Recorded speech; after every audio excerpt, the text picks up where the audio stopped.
What's going on, beautiful people? We are on the Value Podcast, where valuable people attract people of value. I am Jamel Jackson, your relationship mechanic. I focus on repairing, evaluating, and giving you the tools you need to maintain healthy relationships. I told y'all before, when I do this, I'm not even going to try to mess up introducing my guests. I just know I'm sitting here with a world changer.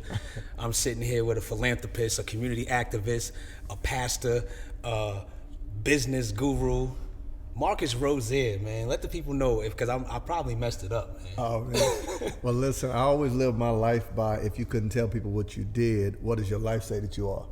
You know, so of course, normally when people ask you who you are, people normally speak to what they do. But I mean, of course, there are some titles that you earn. I've written some books, so that would mean that some people call me an author, not because of a title, but because of the work I've done. Yeah. Some people call me a business consultant because of my ability to help people make money. Some people call me a leader. What I really want to go by, man, is it's about have I helped people see who they really are. I always try to be a mirror of words. What does my life and what does my words say that helps people see themselves? So that's the way I live my life. So Marcus Rosier, that's what it's about for me, serving.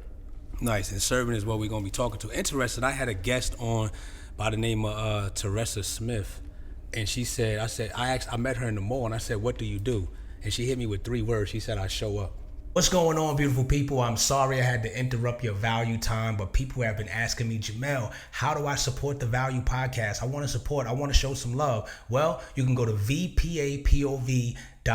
That's VPAPOV.com and grab yourself some value gear. And for those that have been watching and they say, man, I like this wisdom, I like the conversations that's taking place, how can I work with you one-on-one? You can go to JamelDJackson.com. That's JamelDJackson.com. Click the link, head to the website. Let's work together. I want to see you have the best, amazing, healthy relationships in your life. Back to the podcast.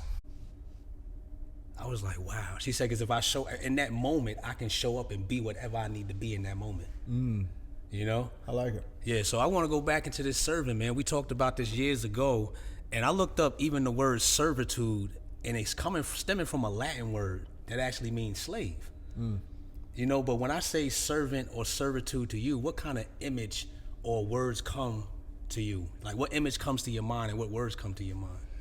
Man, I immediately connected to business. You know, I think in any space, like especially now, what I ultimately do is work with entrepreneurs and coaches to help them make money online. That's with digital products and courses. So we don't do e-commerce, we only do e-learning. So that deals with a person's ability to take what they know, package it, market it, sell it. But our number one rule, which speaks to service, is we don't sell time. So you don't tell people sign up for my 30-minute, my 2-day, my 3-day, my 6-week. We don't sell services. So even if you're a computer engineer or ad person, you don't sell ads. If you're a fitness instructor, you don't sell workouts. You don't sell ebooks, you sell solutions to problems. So people wake up daily and don't go on their cell phone asking who can they buy from, but they wake up daily thinking about their problem. If you can consistently answer questions and give away the solution and service to people, because social media content is free. It's the strategy on the back end that you monetize. So in essence, every single day, all you're doing is serving people. And when you talk about law of average, if you got 20,000, 30,000, 10,000 followers, you might get 10 to buy from you, which means you served 1,090. Right?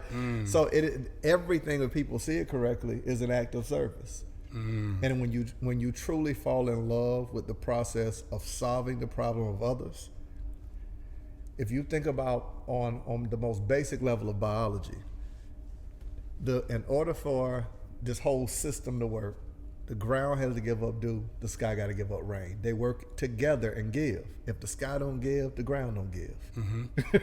Right. If you think about just biologically, the sun gives way to the moon on down the line. It's only on a basic level of human to human that we think we can receive without giving. And anything that takes and doesn't give is dead.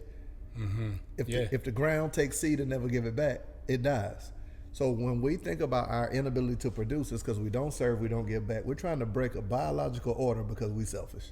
And I said that in my book. I said most people approach relationships with what can I get. Yeah. If I can't get nothing from you, then I'm out of here. Yeah.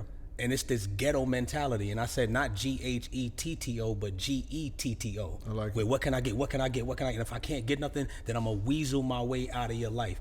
Why do you believe this word servitude has gotten such a bad reputation? Because when we hear it now, people are like, "No, I'm not doing that. I'm not serving. I mean, most I people, want to be CEO. Yeah. I want to be owner. Put me in charge." it's a bad perspective. I think that most people miss opportunities because it's not a paycheck attached to it.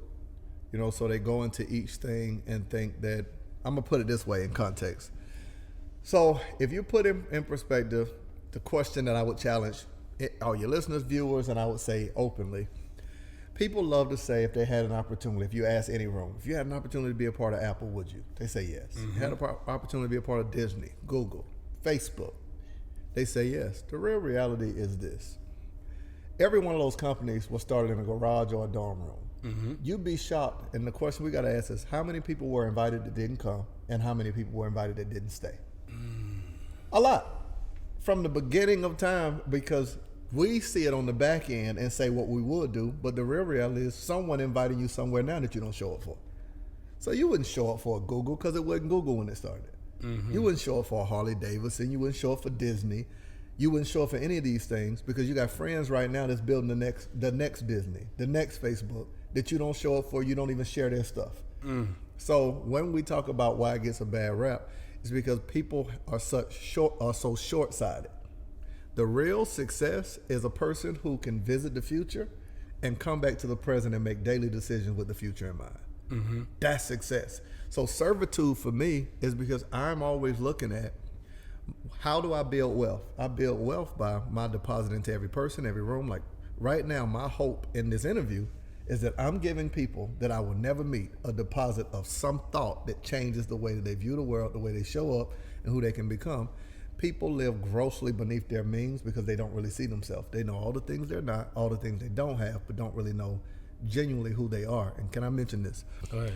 So like I always tell people, imagine now if you were a business owner and you had someone that was telling you in your company, hey, we're all out of shirts, we're all out of hats, we're all out of this, we need more money. And you say, how much inventory do we have? And the person say, I don't know. Why would you invest into new inventory when we don't even search what we have? So why would God give any person new inventory of relationship, money, or ideas if you haven't searched the ones he's giving you? That's what it's about. Until you search your heart, your skill, your talent, your character, your ability, and develop that, don't ask for new stuff or new people. You know, that's interesting. When you just said that, this story comes to my mind. You remember the story where they're feeding the 5,000. And the disciples, they came to Jesus and they're asking him, they're like, listen, man, the people are hungry. Why don't we send them off so they can go buy some food and all of these things? And he looks at them and he says, first of all, then he says, you feed them. Yeah. And then they make this disclaimer. They say, we would have to work months to get the wages to feed the people. Yeah. That story is amazing to me because he pulled them off their jobs. Yeah. And now they're talking about going back to work to get money to feed the people. And then he looks at them after that and says, what do you have? Yeah. So they coming to him talking about money, monetary things. He says, what do you have? Yeah. So in a position, they're not even thinking about the servitude. Yeah. So it sounds to me like even when you mention the Google and everything, is this servitude somewhat in our society? I don't even say generation no more because I think it can be at any age. It sounds like it's connected to some favoritism. I think so. I mean, Like I'll serve if it's popular. I think it's that, and we pick and choose who we serve, right? So most people have a misconception. Like it's funny you mentioned the story of the feeding 5,000. Reading that this morning, Matthew 14, like leading up to from that to when he's walking on water. So I was literally reading that this morning. But a big part of it is, I always tell people, the frightening possibility of you don't really know who, what, or where, and how you show up in people's lives. So when you think about, when you were saying what is the problem with serving, when you think about the story of Jesus, since you mentioned the scripture, everyone sees themselves as Jesus, not the people surrounding them. When the real reality is, one of my favorite stories, which I've taught before, is when Jesus comes riding in on a donkey. Most of us aren't Jesus in the story where people are standing, cheering, and laying out coats, screaming Hosanna. Most of us are the donkey, who's tied up and feels like we have no purpose. But the donkey's never been ridden in its entire life and feels useless. But in order for Jesus to be Jesus and fulfill prophecy, he can't do it without the donkey. Right? So so imagine going your whole life seeing the owner use everything except you. Seeing everybody get an opportunity except you. Seeing every person advance in their life except you. But attached to who you are and the plan and purpose of prophecy according to the scriptures, Jesus has to come riding in on a donkey. So the donkey is just as important as Jesus in the scripture. You know what? When you talk, and I love when we talk, man, because this is organic flow. And when you just mentioned that the importance, because now I gotta bring this story into play. And when you read this story, and if somebody hasn't read this story, you're listening and you're watching, read the story. So it brings me to Joseph. So Joseph, this is one of the most impeccable stories that I've ever read, man. Like, this is a guy that's always in the trenches. Yeah. It seems like his luck is down and out. He's not really important to nobody. He's sold by his family. He's in the prison. He's beneath the bottom of the totem pole. He's at Pharaoh's crib. He's washing the floors. He's cleaning. He's the servant. Yeah. This is the person that you don't deem to be the successful person. Yeah. Where's his success at? He's not being used to no greatness. He has great dreams. He has great visions of how he can be used and how he could expand.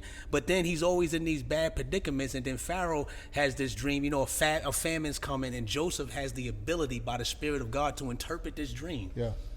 And then from that interpretation, Pharaoh puts him in charge, not of the city, not of the neighborhood, not of Atlanta, not of Georgia, but the entire country. Talk about that with me, man. The entire country. This is the servant. And his name? What's amazing about that story is they never talk about what happened when he was put in position. I mean, in terms of how the people felt about it. Because I know they was agitated. You mean I got to go talk to the servant now? What's up, Marcus? Come on, man. Man, for me, one of the things I always try to bring across and balance the room, everyone didn't grow up in a spiritual context. Everyone didn't grow up in a faith context or a biblical context, right? So we have an advantage because our faith is tied to service. It's embedded in us as something that we signed up for. The natural inclination of people is selfish. That's why you see a baby cares about its own needs.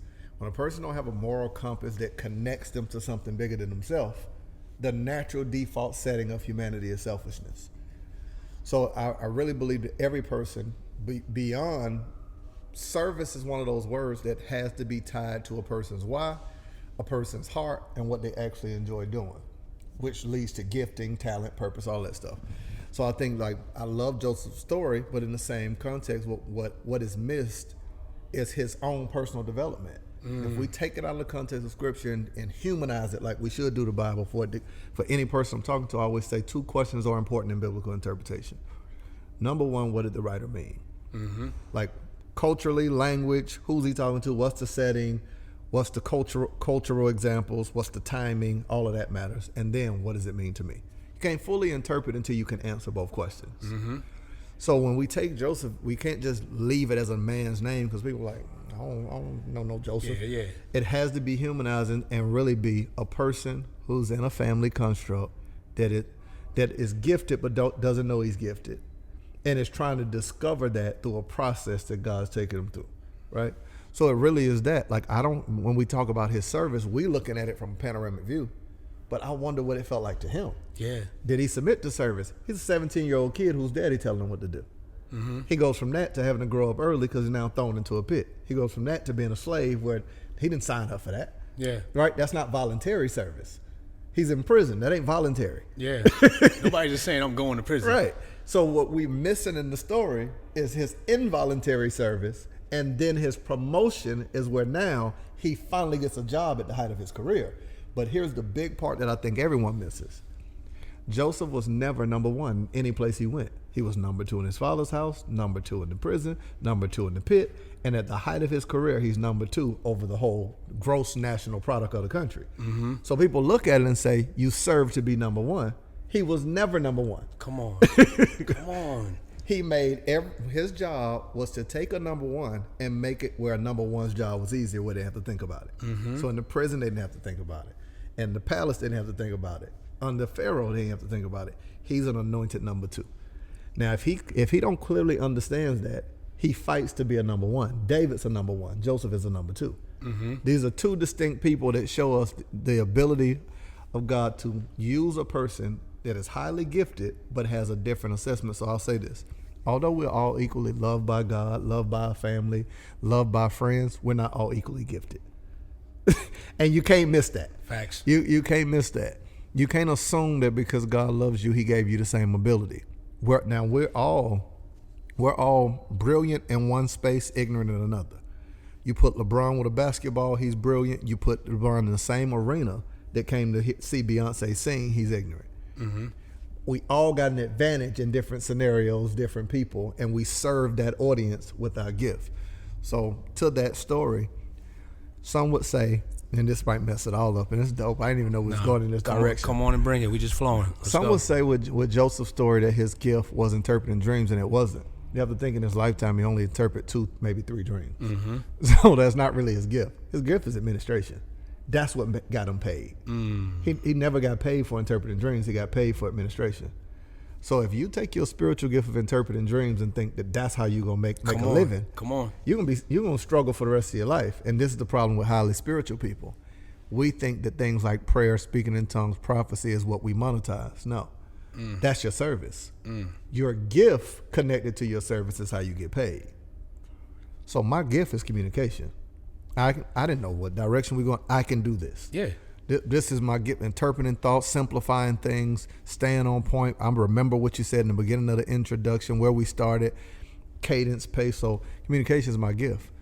My spiritual gift is discernment, that I can feel the needs and desires and how people feel. So that's how I see the scripture when I talked about the donkey. That's how I can see the perspective of it. So I'll say that to say, when you look at Joseph, his real gift is administration. He's second in command and now gives a report to his father over his brothers. His father trusts him. In prison, they trust him. In the palace, they trust him. His plan to save a country is not to create. He doesn't produce wealth or income for the country. He manages what they're bringing in. What's already there. Admin. You know what, man? Because here's the thing, and I always try to stress this when I'm talking to new entrepreneurs who are coming for, per se, the number one spot. I want to be the boss. I want to be the CEO. Not realizing, even in Joseph's position, he had just as much say-so as the Pharaoh. You get to a position, even because like you said, the number one, number two, just because you're number two, you have just as much say-so as the owner. Now, this question is like, what position have you been in where you felt like I'm serving and it's not adding up? Oh, several times.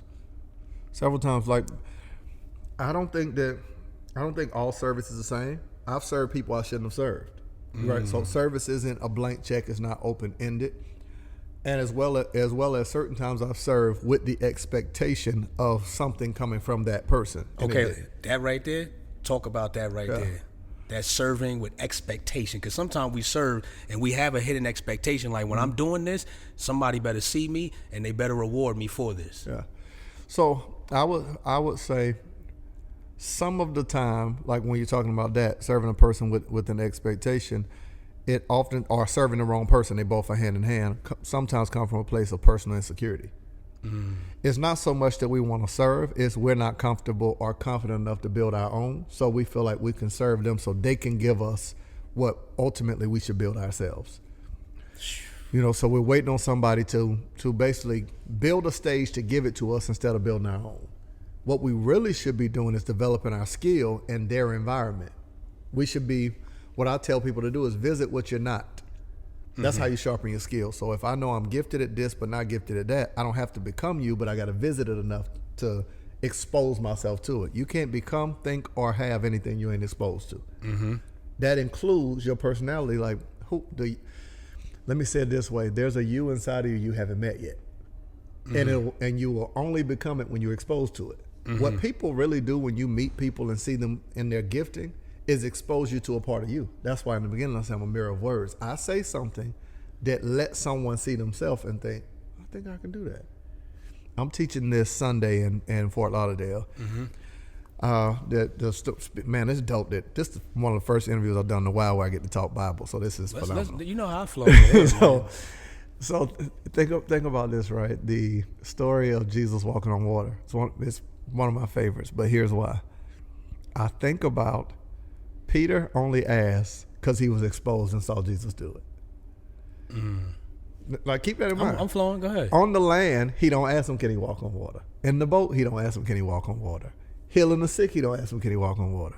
You can only request from God or from anybody what you're exposed to. It's in that exposure of seeing somebody do it, you say, if it's you, let me do it too. Yeah. Right? So it's the idea of, like, from a musical standpoint, if you look at, let's go music. Chris Brown could always sing. The talent was always in him. But the desire to do it comes from him watching Michael Jackson. Michael Jackson was always gifted. But the desire for him to do it comes from watching James Brown. We don't realize that God hides who we are inside of other people. And if you see them as competition or jealousy, you lose vision of yourself. But if you see them as inspiration, you discover who you are. So the real beauty is this neutral position of loving seeing people being authentically who they are. Yeah. It becomes a mirror, because if someone doesn't know who they are and they watch you, at first they'll be inspired. But if they don't take action and develop their talent, that inspiration turns into jealousy, and then they'll rival you and want to be you instead of wanting to be themselves. And that's actually what happened with Joseph and his brothers. Yeah. He's sharing with them this vision and this dream that he had, and they like, you know what? Nah, we ain't feeling that right there. Yeah. To the point it built up animosity and jealousy, and they said, you know what? We about to do something treacherous to him. Yeah. You know, it's crazy, right? So they can't see it, but in the room, like my guy Bricks is in here. Super talented music producer, etc. We connected this year. We didn't meet under me asking him for anything, him asking me for anything, but we just in conversation. We were out of the country, started just sharing the exact thing I do in business. Hey, here's what I do, here's what I teach, and just giving away things that people pay me 5 figures plus for. Some would say, like, I got other friends that don't get my space, and people around us say, why would you give away and tell somebody exactly what you do in business? Why would you tell your processes? Why would you give away things of that nature? I never see any human being on planet Earth as competition. I see it as, I can't touch the people that he's going to touch, but I can if I give him something that he touch him. You never lose by helping somebody win. Facts. And like I just get excitement in seeing I discovered something, I found something, I developed something that put me in a position that changed my life forever. Like I never knew I would be in this position financially. I didn't know how to monetize it for a long period of my life. The question that would make me leave out of a room is when people was going around a room and selling what they do. I would be at a conference and they would do that, and I would act like I got to use the bathroom because I didn't know. For the longest, I didn't know what I was going to do for a living. I wasn't proud of that. Yeah. So when people would ask, my insecurity of not knowing, you know how hard it is for people to constantly ask, what do you do? Or what are you about to do? And you can't answer. In society, bro, you feel like, man, so what are you doing with your life now? Oh, well, you know what I'm saying? And all you can talk about is what you about to do or I'm finna do. Yeah, so I'm finna write this book. And that feeling, man, whoo, it's rough. Yeah. It's rough. So now I pride myself on assisting people in their journey and giving away what I can. You know what, man? Because when you just said that, when you mentioned your friend, it takes me back to when you and I met. Oh yeah. You know, I had just arrived in the state of Georgia, and I was serving, still serving. Yeah. But when I met you, it was a organic value. Yeah. You know. And it was just, I always say I approach relationship with what can I give, not what can I get. Because if two people are trying to give, then lack cease to exist. And here's the thing. My partner at that time, I'm not going to mention his name, he told me who you were. Wow. You know, and I'm a person of research, and I checked it out, and I was like, okay. And here's the thing. I saw the accolades, but it didn't move me. Yeah. I was more concerned about the spirit behind this man. And when I say spirit, I'm not even trying to get deep in, like, church or religion, but it's just like I was like, I want to meet this man and see the spirit behind this man. And when I met you, it was authentic. And I said, you know what? Something's gonna happen out of this. Yeah. And that was back in 2000, bro. That was in 2014. Wow. 2014, I met you. Wow. Here's what's crazy. You know, I moved to Atlanta in 2014. So I had to be just moving here, was doing some great things, but still figuring out and pivoting. How crazy is that? And I remember us sitting in the mall, just chopping it up, talking like crazy, and then driving out to your crib, just really investing into having conversations that advance life and move things forward. So like, 7 years later, like, wow. And my mentality from that point to now, for somebody who's watching this or listening to this, I'm telling you, this is a tool coming at you right now. My mentality from that point till now is still the same. How can I give? And if I can't give monetarily, how can I give time, mind, how can I give? You know what I mean? Listen, I realize God has given me everything. Wow. All people can do is add to. And when I say giving me everything, I'm talking about the necessities of life. Yeah. Of course I have wants, but I say he gives me my needs first, and in my needs that my wants are met. Yeah. He's giving me everything that I need. I can wake up, I breathe, all my organs are function how I designed them. I got clothes on my back, I got a roof over my head, I have food in my refrigerator. Now, of course, there's going to be abundance because that's just how my God operates. But outside of that, all man can do is add to. So I've been given everything. So now when I approach relationship, like I said, I approach with what can I give? And for me, having that mentality and moving in that type of vein, I never have lack. I love it. Never. So looking at the people right now as we wrap this up, because somebody's probably still looking, watching this, listening, I ain't with that servitude joint, man. I've been serving all this time, and look, I'm still in the same position. I ain't with that. I hear them talking that servitude. That servitude message, that's for slaves. I ain't doing that, man. I've been in the same position. I've been serving this leader. I've been serving this company. I've been serving this woman. I've been serving this man, my husband, my wife, my significant other, my boo, and I'm serving my friends. This dude supposed to be my dude, and he making more money than me. This is whack. I'm giving this up. What do you say to somebody like that? You want my truthful answer? I want your truthful answer, man. This is the value of relationships right here. I'm bringing them the tools, man. If you ask, I would say something. If a person asks, I would say nothing. Because I think that I can't get in the place of, like, let me say it this way. We get the option to choose God. We get the option to choose. Love is not even love if you don't choose. If a man makes a woman love him via influence of money or anything else, it ain't love, it's lust. So anytime you force someone to believe or to do anything, it ceased to be lasting change. So I would say nothing. I would let life teach them that. But to give advice to a person concerning servitude, here's what I will say. You just got to ask yourself the personal question, and it's one of those brilliant things that my homie and twin brother Jesus did. The brilliant thing he did is whenever he faced a person who already had an opinion or was stubborn, he never told them anything. He asked them a question and left them with it. Because so the thing I would ask a person is to ask yourself, what does a person get when they get you? Like, no. Like straight, what do they get when they get you? What value? What significance do they get when they get you? The other question you ask yourself is, for whatever you're asking for, working for, affirmations, meditation, prayer, whatever you're asking for, you've got to think of it this way. If I'm praying for business partners, money, resources, opportunity, if I get that before I'm ready and can add value to it or serve it, and it only serves me, I get a blessing, the person gets a curse. Facts. So why would God curse another person by answering my prayer unless we both add to one another? So you got to ask yourself, for whatever, if you're in music, you're in business, and you're like, I just want a job that pays me 6 figures, but you know you're going to do $2 worth of work. You get a blessing, but they get a curse. If you're a man and you get a woman that wants nothing but a wealthy man, but she don't want to add no value to you, she get a blessing, you get a curse. Anytime somebody comes to an environment and they only take from it with no idea of serving, you're stealing, robbing, and cursing another person of what they desperately want. And it won't be long. The only number that can be connected to another number and not add value is a 0. 0 connected to anything equals 0. If you multiply it, then the number becomes 0.